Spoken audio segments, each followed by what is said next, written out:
Good morning and welcome back to the one and only Bob. We last left him, he was kind of giving us his backstory with Julia and Ivan and Ruby and Stella the elephants. So, when Julia returns from walking her charges, I race over and give her a good old Bob-style hello. Lots of yipping and twirling, followed by some attempts to jump into her arms. Humans love that stuff. Julia looks at me sternly and says, "Robert, down." I leap some more because I'm determined to convince her I'm incorrigible, untrainable.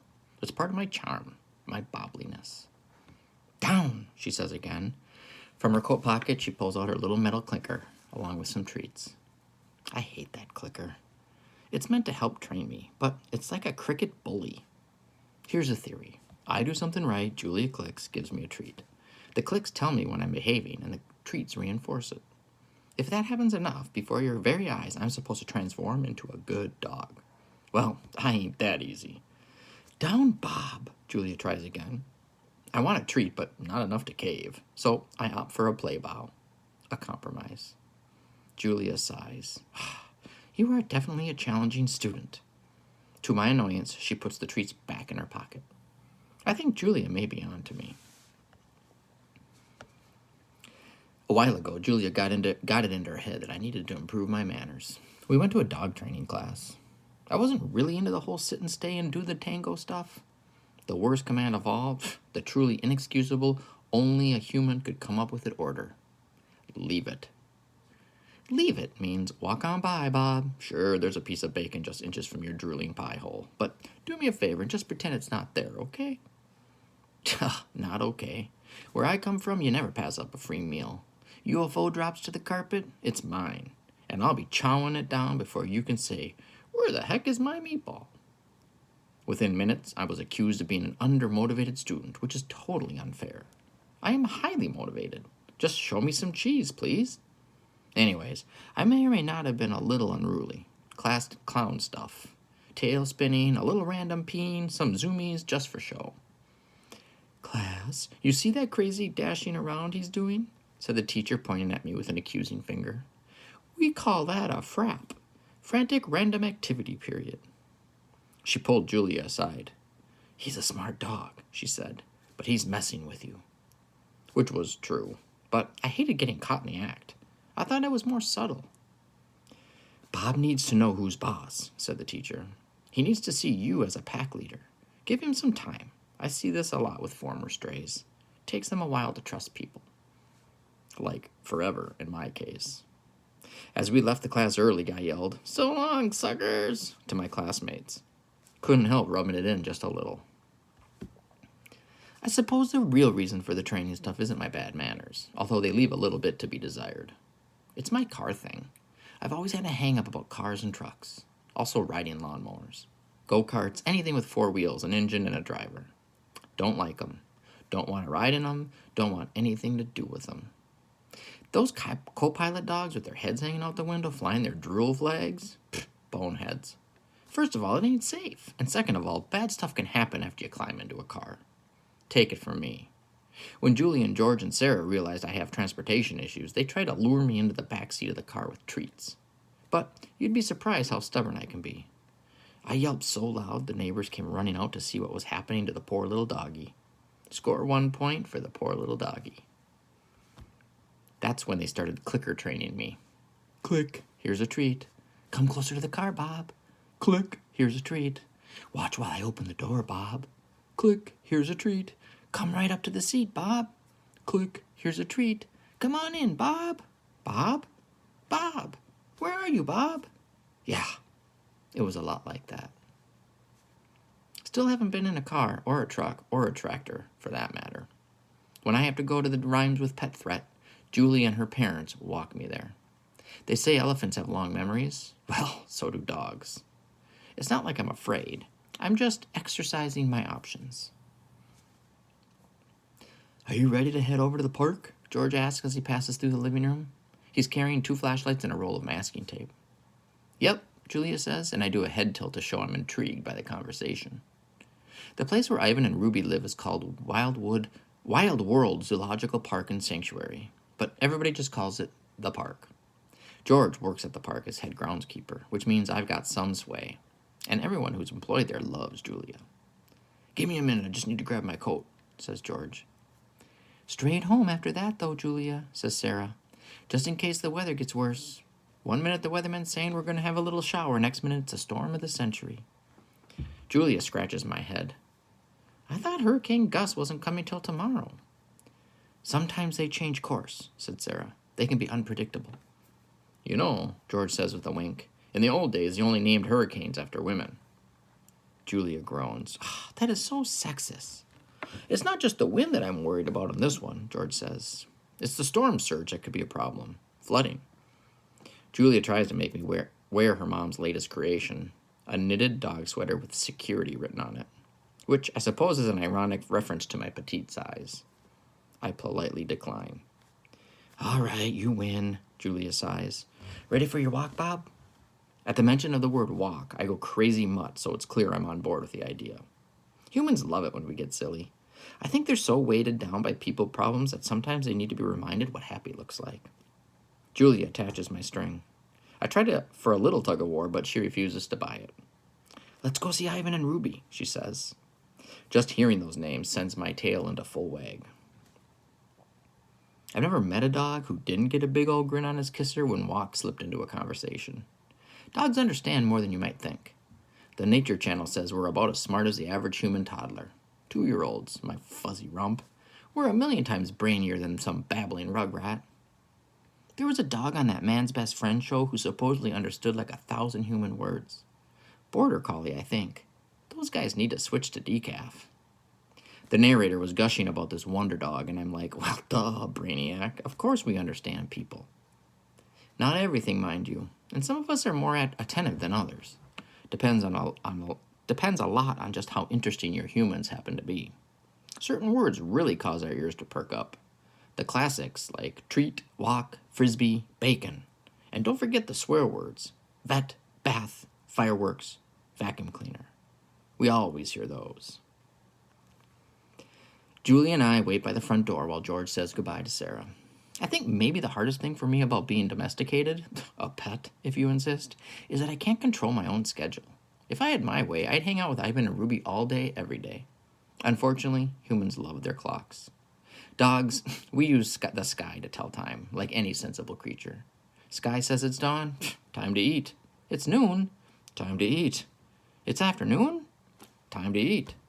It's dusk, time to eat. It's midnight, time to eat. Point is, it's always time to eat. Dogs have a thing for the moon, too, like wolves and coyotes and other relatives. No calendars for us. Moon looks like a claw. Moon looks like a half a pancake. Moon looks like a tennis ball. Moon looks like a claw again. A chunk of time has passed. But humans, nope, that's not enough. It's not a chunk, it's a month. It's not just dawn, it's 6:32 a.m. on a Thursday. And boy, oh boy, we'd better hurry up and go to school or the office or change the baby, but who gives a woof about feeding the poor, starving, sad-eyed, grumbly, tummied dog? After a spell, I just get used to the comings and goings of Julie and her mom and dad. But it keeps changing. Julia leaves early for school and is gone most of the day. She returns home excited and energized. Good sense, mostly. But every now and then, when she comes back smelling a little like me after a visit to the dog trainer, battle-weary and ready to crawl under the covers. Sarah, who was pretty sick for a while, is feeling fine again, thank goodness. But she went back to work, and she's away all day, too. And George, who has a job at Ivan's place, works 5, sometimes 6 days a week. That means it's just me and the guinea pigs a lot of the time. I have a doggy door and an outside run, but it's not the same as touring the neighborhood with your person.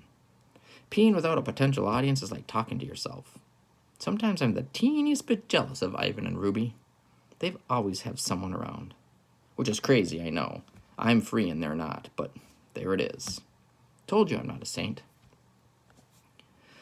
I know our route to Ivan and Ruby by heart, and I can't help tugging a bit even though I'm not supposed to. It's been a couple days since I've seen my pals, and I need my friend fix, just like I need air and water and belly rubs. We don't live far. Down to the end of the street and around a corner. Good news source there. Then a few more blocks. When I walk Julia, well, okay, I suppose it's like she's walking me, but I beg to differ. There's a place we pass that always makes me jumpy and bummed. It's the animal shelter. And I know it's a good place, a space for pets who don't have a safe home of their own. When I was abandoned on the highway just a few weeks old, a nice cage with a soft towel in it and a bowl of fresh water. Well, I would have given just about anything for that. Still, when I walk by and hear all those desperate barks and meows and squeaks, it gets to me. Sometimes having great hearing is a pain. Thing is, I realize I have a home and the gang in there doesn't, and I try not to think about stuff like that, you know? I mean, it's not like I can do anything about their tough breaks, right? And in fairness, maybe those animals aren't like me. I've always been a resilient, hardworking sort. Maybe some of those guys even made their own bad luck. Don't get me wrong, I try to be a nice guy. I do what I can to make the world a better place, sure. Chat with the guinea pigs, lick the strawberry jelly off of Julia's hand, do my wagon dance when the rents come home to make them feel good. You scratch my back, I scratch yours. But it's like I said before, you gotta look out for numero uno. Guess that's why the shelter harshes my mellow. It's just, I'd rather not have to hear those guys every time I walk by. Makes me sad. Reminds me of the bad old days. I knew this guy back when I hung out in the mall with Ivan and Ruby. Nice dog named Julius. Basic mutt, maybe some lab and golden in there somewhere. He had done some hard time at a couple shelters. One of those dogs you knew had seen more than his share of bad stuff the world can throw your way. One ear bitten off, scars, a limp. Julius lived in his backyard, winter, spring, summer, fall, chained up mostly. Flies on his food, empty water bowl way too often. Still, he always had a nice word to say when I'd pass him on my daily rounds, checking out the neighborhood trash cans. Once I saw his owner, again that word, step onto the back porch. Julius was barking, but he had a good reason. A stranger had just passed by. Barking is what you're supposed to do in that circumstance, right? Maybe he's the UPS guy. Maybe he's a serial killer. I mean, come on, we're not the FBI. So, anyways, owner came out, big guy, mean looking, gave Julius a hard kick with his boot, yelled, "Shut up, you fool!" and disappeared. Sounds like Judd. Julius looked at me kind of embarrassed. We kept talking. A few minutes later, the owner came out again, but put some towels on a line. Julius headed over, tail between his legs, cowering, saying, "I'm sorry, I love you, I am yours, yours, yours," with his whole dog being. Guy completely ignored him, headed back inside. "He's having a tough time," said Julius when the guy was gone. "He's a jerk," I said, because subtlety is not my strong point. "No, he loves me, he does." "He has a funny way of showing it." "Humans," said Julius, licking a sore on his leg.